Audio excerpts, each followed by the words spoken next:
길 가던 19살짜리 여고생을 마구 때리고 여관으로 끌고 가서 성폭행을 함. 지인과 술을 마시고 있다가 옆 테이블에 있던 60대 노인이 전두환을 찬양한다고 해서 때려 죽임. 길 가던 9살짜리 소녀를 강간하고 몸에 영구적인 장애를 입힘. 이 사람은 여기 나오는 첫 번째 범죄로 인해서 3년형을 살게 됩니다. 그리고 사람을 죽인 두 번째 범죄에 의해서 2년을 살게 됩니다. 그리고 세 번째 범죄에 의해서 15년형을 선고받지만 술에 취했었다는 이유로 3년 감형을 받게 됩니다. 이 사람의 아내가 이 사람의 감형을 위해 법원에 탄원서를 낸 것을 읽어드리도록 하겠습니다. 예의를 아는 사람이다. 밥이며 반찬이며 빨래며 집안 청소나 집안 모든 일을 저의 신랑이 20년 동안 했다. 한 번도 화를 내본 적이 없고 예를 아는 사람이라고 칭찬이 자자하다. 술을 마시고 방황하는 것 외에는 저의 마음도 집안도 참으로 평화로운 가정이었다.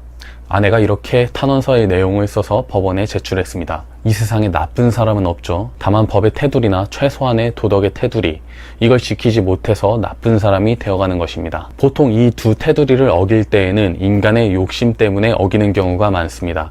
인간의 욕심은 무한합니다. 그런데 여기서 우리가 알아야 할 가장 중요한 법칙이 있죠. 무언가를 얻으려면 무언가를 잃어야 합니다. 그런데 욕심이 많으면서 이런 법과 도덕의 테두리를 지키지 않는 사람들을 보면 무언가를 얻음에 있어서 자신의 것을 하나도 잃지 않으려는 태도를 보이게 됩니다.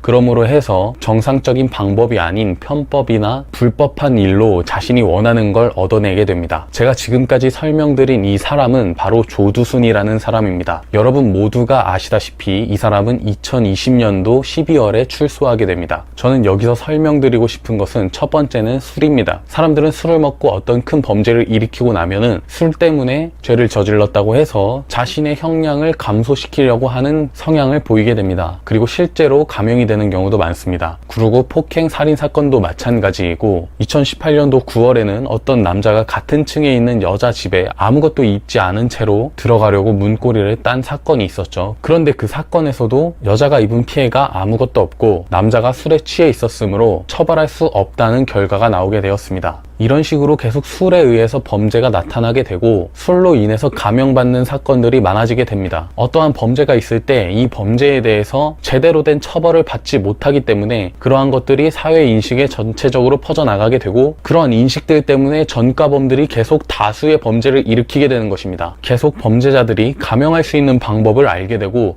그 방법들을 실천하고 있습니다. 즉 법치라는 이유에서 상식으로 용납되지 않는 범죄들을 용납해주고 있는 것입니다. 자, 그런데 이렇게 조두순이라는 사람이 출소한 뒤에 과연 범죄를 안 일으키겠는가 우리가 한번 생각을 해봐야 됩니다. 계속 범죄를 일으켜왔고 강간, 살인, 강간상해를 일으켜왔던 사람입니다. 처음 강간했을 때와 마찬가지로 그 다음에 사람을 죽였을 때도 마찬가지로 처음 강간을 하고 그 다음에 사람을 죽일 때 이전에 범죄를 저지르면서 느꼈던 희열이나 쾌락 등이 있었을 겁니다. 그리고 사람을 죽였을 때는 범죄에 대한 형량을 어떻게 감소시킬 수 있는지 생각을 했을 겁니다. 이런 범죄자가 다시 나와서 범죄를 일으키지 않을 가능성이 있겠습니까? 만약 조두순이 출소해서 그 다음 범죄의 대상자가 여러분의 여동생이나 누나나 여러분의 어머니라면 그리고 이 사람이 다시 한번 사람을 죽여도 강간을 해도 술만 먹었다면 범죄를 저지른 것이 감량된다는 사실을 알고 있을 텐데 이런 사람으로부터 우리 가족들을 보호할 수 있냐는 것입니다. 제가 범죄자여도 술을 먹지 않고 범죄를 저질렀더라도 범죄를 저지른 다음에는 술을 먹어서 일부러라도 술 먹어서 기억이 안 난다, 술 마신 김에 얼떨결에 한 것이다, 이런 식으로 말할 것 같습니다. 이렇게 술만 먹으면 감형이 되는 것이 바로 우리나라의 현 주소입니다. 그리고 이러한 성폭행 범죄자들을 알려주기 위해서 성범죄자 알림이라는 어플에서 내가 살고 있는 지역의 성범죄자들에 대한 정보를 공개하고 있습니다. 물론 공개하는 그 기간 또한 굉장히 제한적입니다. 그러나 이런 정보들 또한 범죄자들의 인권 보호를 위해서 재유포를 할 수 없고 언론 보도도 할 수 없으며 캡처해서 공개하는 것도 안 된다고 합니다. 그런데 동네에 있는 이런 성범죄자들을 보면은 보통 13세 미만의 청소년을 성폭행하거나